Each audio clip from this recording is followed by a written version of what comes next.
आजच्या ब्लॉगची सुरुवात ही सकाळी लसूण निवडताना आणि सिंबाची मस्ती या दोघांसोबत झाली. नमस्कार, मी Prajakta. Welcome to my YouTube channel. मला नवऱ्याचा टिफिन बनवायचा आहे. मी लसूण निवडत बसली आणि सिंबाचं काय चाललंय, तर त्याला ती लसूणची कांडी पूर्ण अख्खी हवी आहे, घरभर बॉल बॉल सारखं खेळायला. पण हा काय बॉल आहे का? त्याला लहान होता तेव्हापासूनच त्याला लसूण फार आवडतो. जसं काय मी लसूण निवडायला बसले, की समोर बसायचं आणि असं करायचं. म्हणजे मग मी त्याला देईल आणि तो अख्खं घरभर ते खेळत बसेल.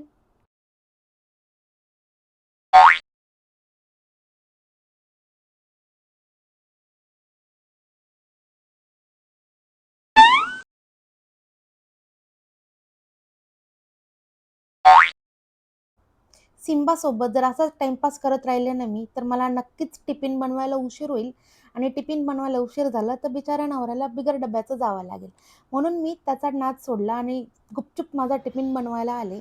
त्यानंतर दुपारी मी कॅट्सला खायला द्यायला म्हणून खाली गेले होते. खूप ऊन होतं. त्या बिचाऱ्या खाली उभ्या होत्या. दिसलं म्हटलं चला त्यांना खायला देऊन देऊ.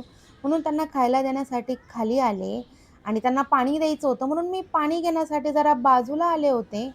तर मी बघितलं, की जशीच मी बाजूला झाले आणि कॅट्स बाजूला झाल्या, तर तिथे चक्क कावळा आलाय आणि तो ते कॅट फूड खातोय. कॅट फूड हे मी स्कूटरच्या डिक्कीमध्ये ठेवत असते आणि ते ठेवायला मी स्कूटरजवळ आले, तर माऊ ही परत माझ्या मागे-मागे आली आणि तिचं असं म्हणणं होतं, की मी इथेच थांबावं आणि ती पण माझ्याजवळ अशीच बसेल. ए पिल्लू काय? हो? बाहेर जायचंय?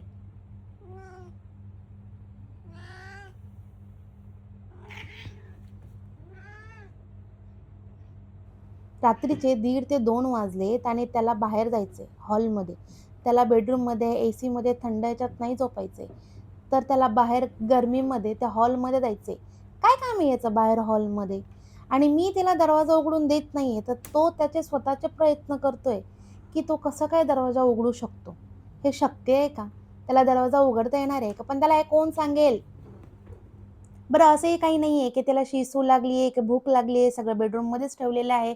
पण तरी आम्हाला खूप प्रयत्न झाले, पण दरवाजा तर काही उघडलाच नाही. शेवटी थकला आणि बसून घेतलं. तर असा होता आजचा माझा मिनी व्लॉग. माझे डेली मिनी व्लॉग, माझ्या सिंबाची मस्ती. तुम्हाला जर बघायला आवडत असेल, तर नक्की, नक्की, नक्की माझ्या यूट्यूब चॅनलला सबस्क्राईब करा आणि हो, लाईक, कमेंट्स करायला विसरू नका. Thank so much. Take care and bye.